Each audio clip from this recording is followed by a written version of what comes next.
네, 이번 시간에는 우리 3카드 배열법 이제 시작해 볼게요. 타로 카드 배열법엔 진짜 너무너무 많은 여러 가지 배열법들이 있어요. 한 뭐 1200여 가지 된다고 하는데 그 중에서 대표적으로 뭐 이름이 좀 불리우고 쓰이는 배열법만 해도 한 200여 개가 된다고 해요. 거기에다가 이제 또 타로를 쓰는 사람들이 자기만의 또 타로 배열법들을 계속 만들어내고 있기 때문에 배열법은 상당히 많습니다. 그래서 그 배열법을 뭐 그렇다고 해서 그 배열법을 모두 다 숙지를 해야 뭐 타로를 할 수 있느냐, 그거는 아니고요. 예, 자기한테 맞는, 자기한테 유용한 배열법 몇 가지, 예, 그리고 이제 어떤 문제의 사안에 따라서 그거에 맞는 배열법 몇 가지 요 정도 숙지해 놓고 사용하게 돼요. 그래서 실상 그렇게 배열법을 막 그 수많은 종류를 다 공부해야 될 필요는 없는데, 이제 타로를 좀 깊이 들어가다 보면 또 그 배열법의 여러 가지 그 철학적인 의미나 이런 것들에 궁금증이 생겨서 배열법들을 더 여러 가지 배열법들을 공부하게 되기도 합니다. 근데 이제 그런 거는 한 중급, 고급 단계에 가서 좀 타로를 깊이 공부할 때 하시면 좋고요. 지금 우리 이번 강좌는 그야말로 초급 기초 강좌고, 이제 타로 카드를 처음 만지기 시작을 해서 이제 간단한 문제에 대한 답을 뽑아내는, 예, 그 정도 실력을 이제 목적으로 하고 있으니까 배열법도 좀 그 초급자가 이해하기 쉬운 좀 단순하면서도 간단한 배열법을 공부를 하고, 좀 어려운 배열법들은 이제 나중에 공부를 하고요. 그래서 우선은 가장 그 배열법의 원형이라고 할 수 있는 3카드 배열법을 위주로 공부를 할게요. 그럼 먼저 이제 타로 카드 배열법이라는 게 뭐냐? 계속 지금 배열법 하는데, 말 그대로 이제 그 타로 카드를 배열하는 거죠. 근데 배열하는 거를 우리 지난 시간에 했던 것처럼 원카드 리딩을 하면 한 장만 딱 뽑아서 놓기 때문에 그걸 어떻게 배열할 필요가 없어져요. 그런데 3장, 5장 뽑으면 그 카드를 어떤 식으로 놓느냐에 따라서 해석이 달라진다는 거죠. 그러니까 카드를, 첫 번째 카드를 뽑은 카드를 여기다 놓고 두 번째 카드를 여기다 놓을 거냐, 아니면 뭐 이렇게 놓을 거냐, 아니면 뭐 이쪽에다 놓을 거냐, 이런 것들에 따라서 해석이 달라지고, 그 다음에 첫 번째 카드는 여기다 놓고 두 번째 카드 여기다 놓고 세 번째 카드 여기다 놓고 위치, 예, 위치를 정해야 되고, 그 다음에 여기다 놓은 이 카드는 무슨 일을 읽겠다, 뭐에 대한 사안으로 읽겠다 하는 그런 어떤 해석 내용, 해석 방안, 이런 것들을 또 정해 놔야 되고요. 그래서 요 위치를 정하고 이런 해석 방안들을 정해 놓는 이런 것들을 배열법이라고 해요. 그래서 어떤 문제에 따라서 요렇게 놔야 효과적으로 답이 나오고, 또는 뭐 한 10장 뽑아야 답이 나오고, 어떤 문제는 3장만 갖고도 답이 나오고, 이렇게 좀 달라질 때가 있고, 이렇기 때문에 배열법들을 많이 연구하고 다양해지게 되는 거죠. 그래서 배열법이라고 하면 그야말로 타로 카드를 해석하기 위해서 이 타로 카드를 나열하고 펼치는 어떠한 방식, 그거를 배열법이라고 하고, 이제 보통 같은 말로 스프레드, 타로 카드 스프레드, 스프레드법, 또 배열법, 또 전개법이라고도 많이 얘기를 해요. 그래서 다 같은 말이고, 타로 카드를 어떤 식으로 이렇게 펼칠 거냐 하는 그런 방식을 얘기를 하는 겁니다. 그래서 그 문제에 따라서, 또는 해석자의 그런 뭐 능력, 해석자의 취향에 따라서 여러 가지 배열법 중에서 선택을 해서 사용하게 되고요. 그 다음에 가장 중요한 거는 문제를 이제 뭐 어떤 것에 대해서 점치기 전에, 타로 카드를 시작하기 전에 내가 어떤 배열법을 할 건지를 결정을 하고 시작을 해야 된다는 거. 예. 그래야 타로 카드도 알아서 거기에 맞춰서 그 답이 되는 카드를 뽑아주죠. 이런 것 배열법을 정하지 않고 그냥 무조건 일단 뽑아놓고 이렇게 놔봤다 저렇게 놔봤다가 하면 안 되는 거거든요. 그래서 어떤 문제에 대해서 이제 정식으로 타로점을 시작하기 전에 이 문제에 대해서는 내가 3카드 배열법을 쓰면 되겠구나 하고 정하고, 예, 여러 가지 배열법 중에서 선택을 하고 시작을 해야 한다는 점. 그리고 아까도 말씀드렸지만 초보자는 일단은 그 쉽게 배우고 쉽게 쓰면서 점점 복잡한 어려운 공부로 가는 게 좋으니까요. 초보자에게는 일단 단순한 배열법을 먼저 공부하고 쓰는 게 유용하고 학습적인 측면에서도 유용하고 또 자신이 빨리 타로를 좀 쓸 줄 아는 그 유능감을 맛봐야 다음 좀 어려운 타로에 도전도 하게 되고 그렇기 때문에 초보자의 경우에 너무 지나치게 막 여러 장을 뽑는 복잡한 배열법을 공부를 하기보다는 단순한 배열법을 먼저 공부를 하고 그 다음에 공부가 좀 늘어갈수록 차차 거기에 맞춰서 복잡한 배열법도 공부해서 사용해보고 이런 식으로 나가면 좋겠습니다. 예, 그래서 요번 강좌도 그런 취지에서 단순한 배열법인 3카드 배열법을 쓸 거고 그 다음에 또 그 마이너 카드까지 전부 공부하면 또 너무 복잡하니까 메이저만 우선 쓰기로 했죠. 예, 그래서 메이저 카드만 사용하고 거기도 또 정방향, 역방향 나눠 있는데 그나마도 또 먼저 쉬운 거 공부하자 그래서 정방향만 쓸 거고 예, 그래서 좀 이렇게 단순한 배열법을 먼저 공부를 해서 사용하는 게 학습적인 측면에도 좋고 또는 실제로도 배열법이 좀 단순한 것이 답을 좀 명쾌하게 내는데 더 좀 유용하더라 하는 것을 경험하게 돼요. 물론 이제 뭐 켈틱 크로스나 그런 식의 복잡한 배열법이 분명히 그 효과가 있고 유용하죠. 어떤 문제 사안에서는 꼭 필요한 때가 있고 그렇지만 이제 대체적으로 웬만한 문제는 타로 카드를 많이 뽑는다고 해서 꼭 좋은 답이 나오는 것은 아니고 오히려 배열법이 좀 단순하고 그래서 해석자도 명쾌하게 이것을 해석할 수 있고 그 다음에 질문자가 그 답을 듣는 질문자도 너무 복잡한 여러 가지 카드가 늘어져 있는 것보다는 간단한 몇 장의 카드 가지고 간단하게 해석해 주는 것을 더 잘 알아듣고 그래요. 그래서 실제 상담 장면에서는 오히려 좀 이 장수 몇 장 안 되는 간단한 단순한 배열법이 더 유용하다는 걸 많이 느끼게 되죠. 그리고 이제 또 그 실제 상담 장면에서 어떤 그 장소의 뭐 어떤 한계라든가 이런 것들 때문에 좀 복잡한 배열법을 사용하기가 불편할 경우가 상당히 많아요. 그러니까 뭐 보통 우리 예로 이제 뭐 사주 카페 같은 데서 타로 상담을 많이 하게 되는데 그 뭐 테이블 이렇게 크기가 다 한정이 돼 있잖아요. 그래서 타로 카드를 막 10장, 12장씩 펼치기가 공간이 안 돼가지고 어려울 때가 많고 그런 공간에서는 정말 간단하게 3장 뽑거나 5장 뽑거나 하는 그런 배열법이 가장 유용하죠. 그리고 여러 장을 뽑는 복잡한 배열법은 시간도 오래 걸려요. 예. 그래서 그 실제 이렇게 상담 장면에서는 그런 시간이 걸리거나 넓은 장소가 필요하거나 이런 게 좀 불편할 수가 있거든요.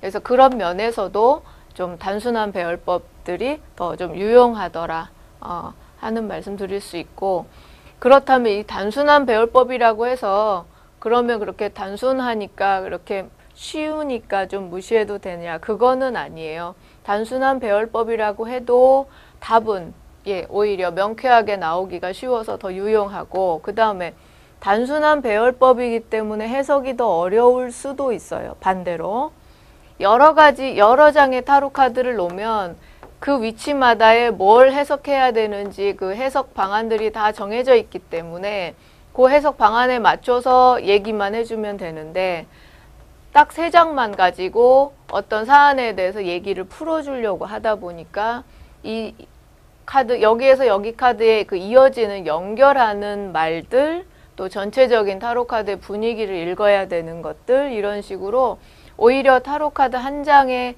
그 상징과 의미를 더 잘 알고 있어야 이 단순한 배열법을 오히려 더 잘 쓸 수 있기도 해요. 그래서 초보자에게 좋기는 하지만 그렇다고 해서 이게 그렇게 쉽고 만만한 방법은 아니다. 오히려 타로 카드를 더 잘 알고 이해를 해야 이런 단순한 배열법을 더 잘 해석할 수 있다 하는 말씀 드릴 수 있고요.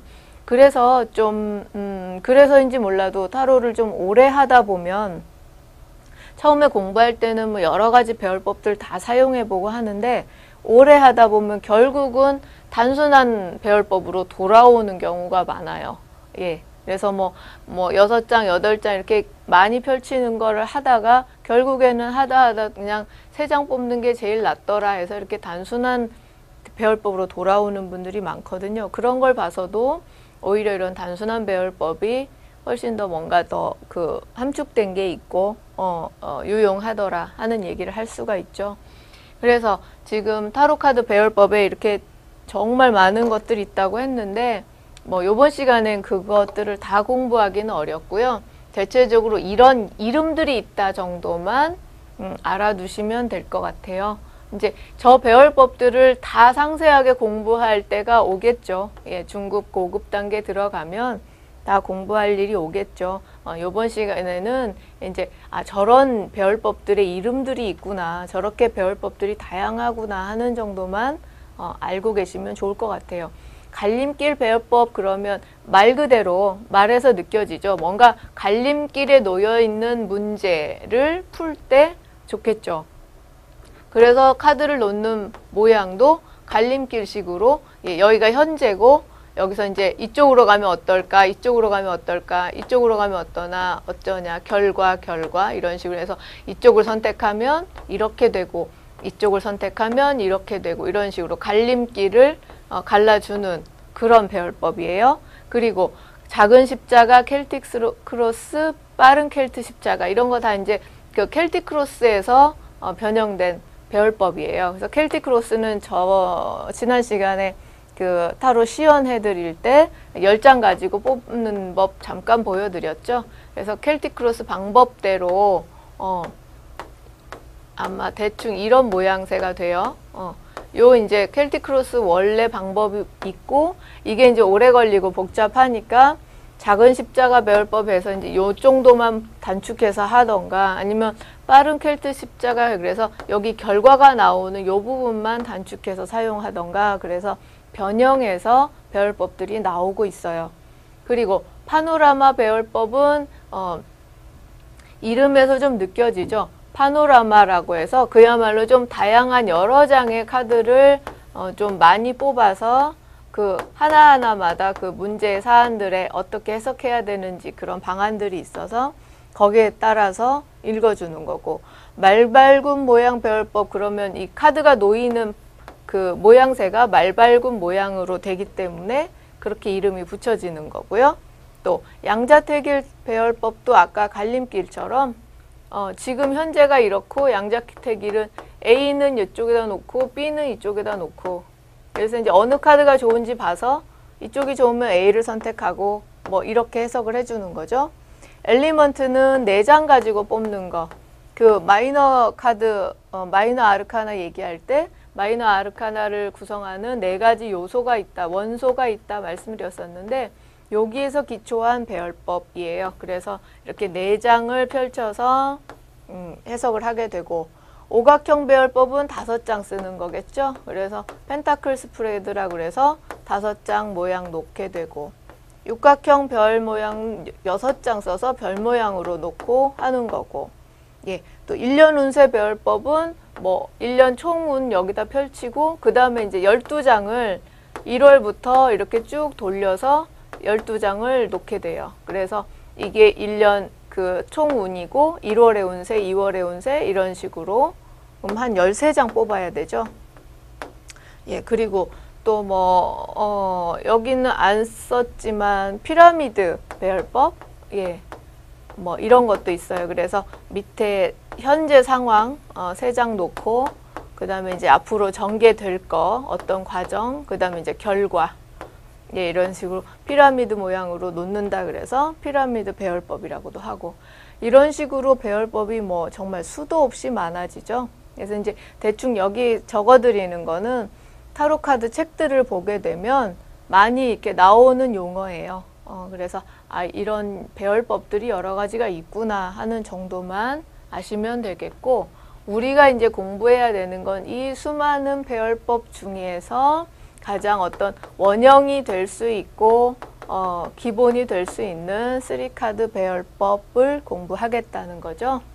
예, 그래서 이제 3카드 배열법이 뭔지 봅시다.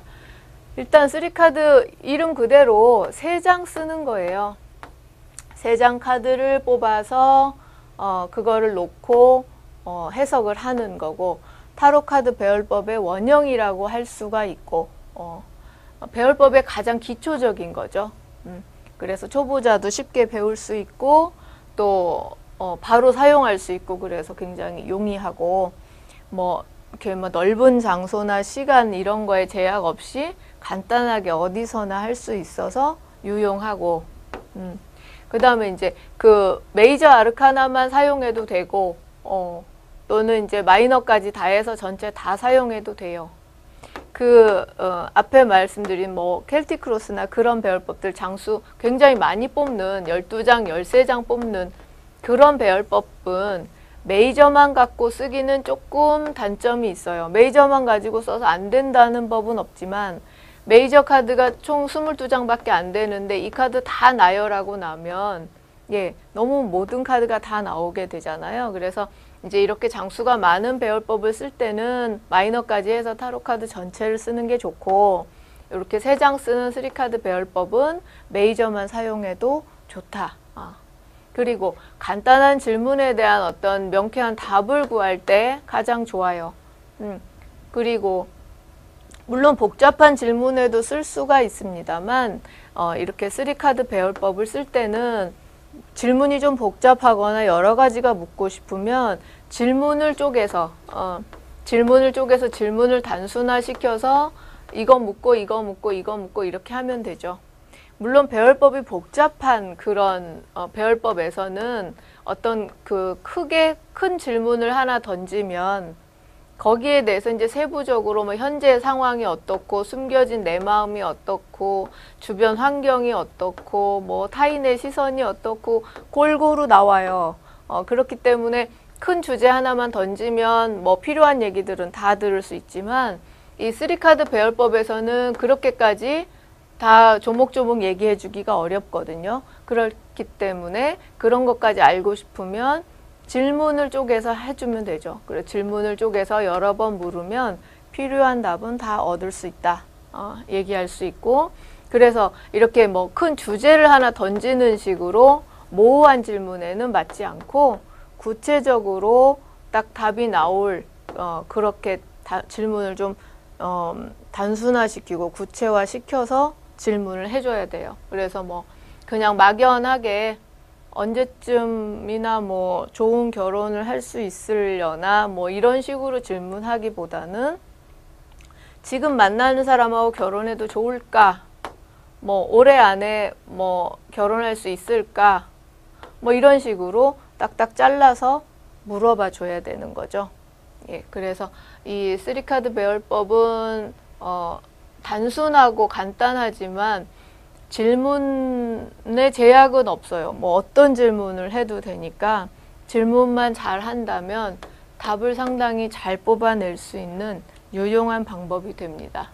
그래서 이제 이 3장을 뽑아서 순서대로 놓게 되는 거죠.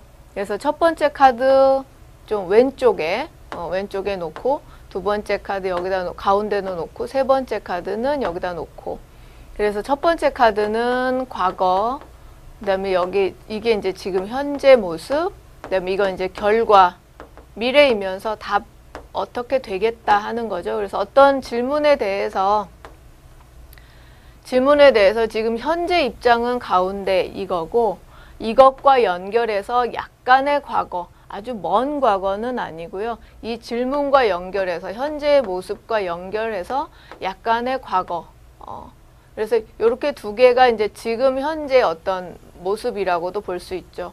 그리고 이제 이게 이제 결과 답이 되고 그래서 뭐 시험 합격을 물었다 그러면 지금 이거는 이제 현재 딱 놓인 지금 공부된 상태를 얘기를 하는 거고 과거는 그 시험을 위해서 내가 좀 준비해 왔던 모습이랄지 요 직전에 어떻게 했는지 그런 걸 보여주는 거죠. 그리고 이제 이거는 합격이냐 불합격이냐 하는 답이 나오는 자리고 그런 식으로 어떤 이 타로 카드하고 약속을 하는 겁니다. 여기다 놓는 이 카드에서는 내가 과거를 읽겠다. 여기다 두 번째 뽑아서 여기다 놓는 카드에서는 내가 현재의 모습을 읽겠다. 그리고 되는지 안 되는지 결과 카드는 여기다 놓겠다라고 미리 약속을 하죠. 그러면 타로 카드가 그것을 알고 그러면 첫 번째 뽑은 카드는 과거 얘기 보여주는 거지. 그리고 그거에 맞는 카드를 뽑아주고 답 카드는 여기다 뽑아주고요.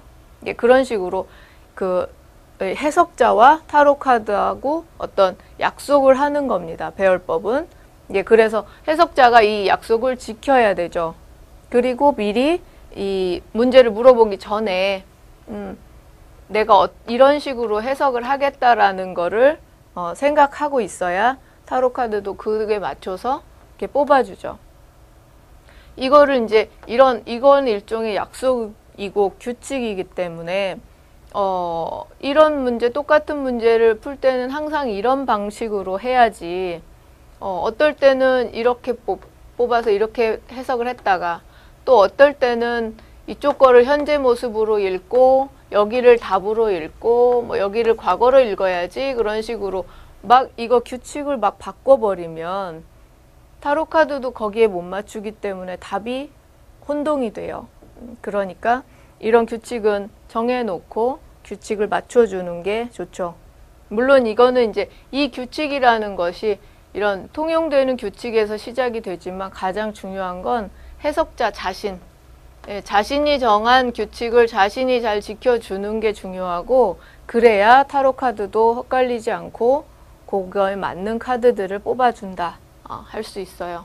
그래서 이제 이런 식으로 그 자리에 있는 카드를 보고 이 카드의 어떤 상징 의미 이런 것들을 이제 지금 과거에는 이랬다라고 읽는 거죠. 그래서 이제 이 읽는 얘기는 우리 원카드 리딩에서 충분히 했던 거, 그런 것들을 총동원을 해서 과거 시점에는 이 카드의 모양처럼 이렇게 했고, 지금 현재는 이 카드의 모양 그림처럼 이렇게 하고 있고, 결과는 카드가 뭐 태양이다 그러면 태양은 굉장히 밝고 성공하고 되는 그림이니까 결과는 태양처럼 되겠다라고 읽는 거고, 그런 식으로 읽어주는 거죠. 예. 그래서 이 가장 기본적으로 3카드 배열법은 3장 뽑고 과거, 현재, 미래, 결과 이렇게 읽는 방법이다. 이게 이제 3카드 배열법의 기본이에요.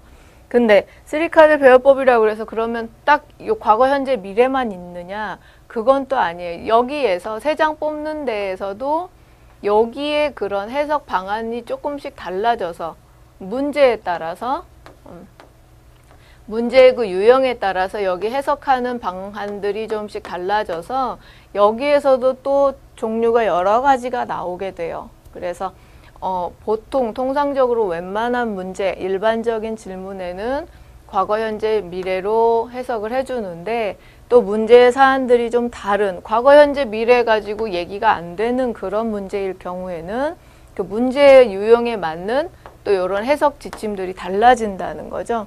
그런 것들이 또 상당히 여러 가지가 돼요.